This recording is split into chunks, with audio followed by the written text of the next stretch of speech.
नमस्कार मंडळी, आज मी पनीर बनवायचं आहे असं ठरवलं नव्हतं. काय झालं, 4-5 दिवस दुधाची पिशवी फ्रीजमध्ये होते. म्हटलं की आज तापवूया आणि दही घालूया. पण दूध तापवलं आणि ते फाटलं. मग मी यूट्यूबवर पनीर कसं बनवायचं याची रेसिपी बघितली आणि त्याप्रमाणे सगळं केलं. काय करायचं, चाळणी घ्यायची, त्यावर एक स्वच्छ रुमाल ठेवायचा आणि खाली टोप ठेवायचा. पूर्णपणे ते दूध त्याच्यामध्ये टाकायचं आणि निथळून घ्यायचं. रुमाल असा घट्ट बांधायचा आणि त्याच्यावर वजनदार वस्तू ठेवायची. आणि रात्रभर मी असंच ठेवलेलं आणि सकाळी उठून बघितलं तर इतकं छान पनीर तयार झालेलं त्याचं.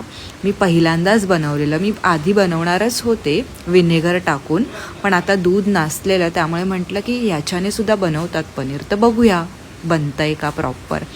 आणि हे बघा, खूप छान प्रकारे बनलं आहे पनीर.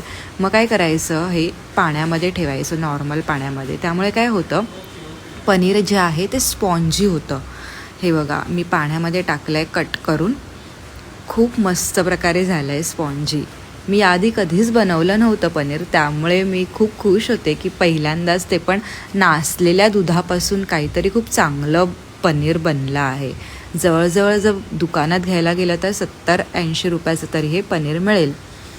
खूप मस्त झालेलं. Wow, thank you.